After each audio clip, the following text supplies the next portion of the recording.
background, or story began 14 years ago. I had a spinal cord stroke, ended up in Emerge at South Lake Simcoe Hospital in Newmarket, transported down to St. Mike's the next day where the diagnosis of a spinal cord stroke was made. Back to South Lake for a couple of weeks and then down to Lyndhurst for 3 months.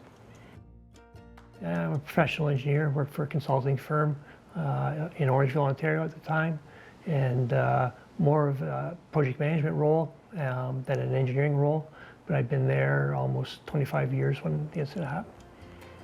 We lived at the home at the time. We'd been there probably about 10 years or so. Great neighborhood, great neighbors, established community.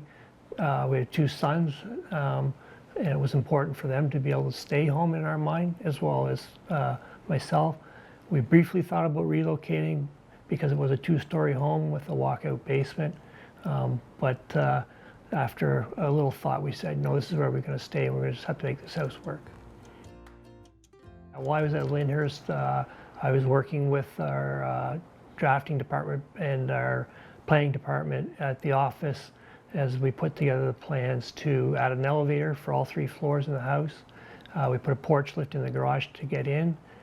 Some colleagues from work came and built a ramp even before I was home full time, so I could come home on weekends from Lyndhurst. And very fortunate that we had a lot of support and we were able to do those modifications. Cindy, my wife, had touched base with some people that were back in the communities. We got some ideas from them. We just internet research, finding out about elevators and what have you, contacting the suppliers, having meetings with them, and it just all came together rather quickly. We started the design work on Labor Day, and I was moved back into the house by Remembrance Day, so 2.5 months, all done.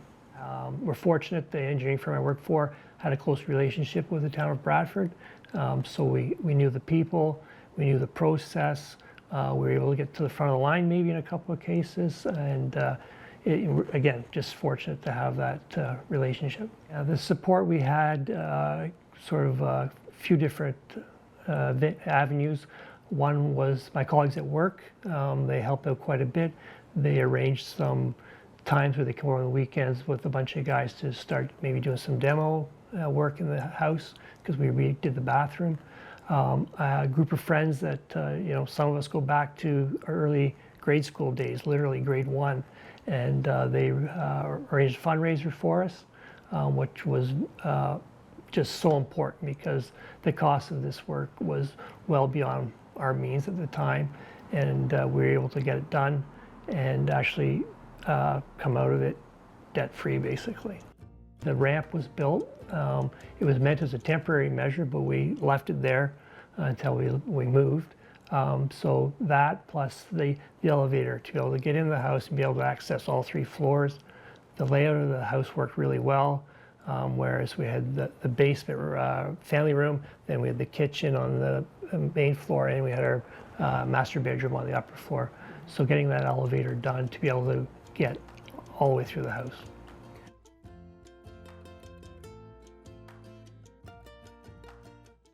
We were able to, obviously we don't need an elevator in this house. We knew how the porch lift could work in the garage. We had to make sure that all worked out before we purchased the house so that we could park a vehicle and put the porch lift in the garage.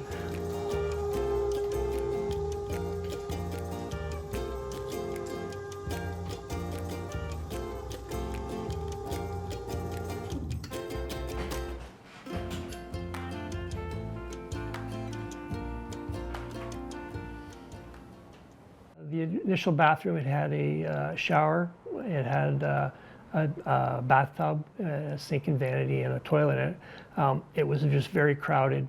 Getting in and out of the shower was literally a 2-person job.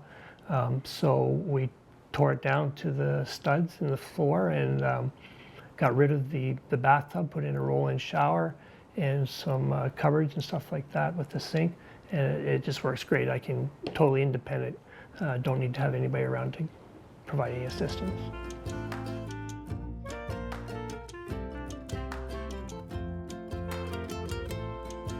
The elevator was very convenient. I could literally just open the door of the elevator, roll in, and go to the floor, and it was like a 10-second transfer from floor to floor. Here, you've got to get on the lift. The lift works a lot slower.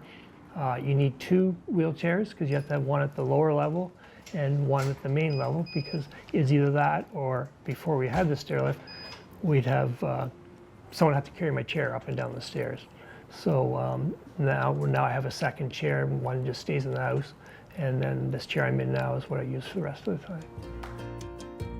It's all about being independent. So, you know, here you need a way to get in and out of your house. There's not too many houses that you can roll in and out of these days. So whether it's a porch lift or a ramp or whatever outside. And then I think it's important to have, once I'm in the house, I can be fully independent. You know, I can move around the entire house. I have the bathroom set up so that I don't need any attendant care or anything like that. You know, it enables my wife to go about her day and not worry about having to be home for me at any time, certain times. In and out of the porch lift is fairly quick. It's in the garage, so I'm out of the elements. If I was relying on a ramp of some sort, you know, obviously rain or, you know, Canadian winter could really have an effect on that. So I just, again, being independent and, you know, not needing someone to shovel a ramp or something like that for me in the wintertime. I don't know if there's much I would change, to be quite honest. I think it takes some planning. You know, you have to be able to talk to these suppliers quickly and get decisions made. We had a 10-day period where we had to get this house accessible for me between the sale of the old house and moving into here. So the suppliers we worked with were great. They actually came in and did both the stair glide and the porch lift install in one day.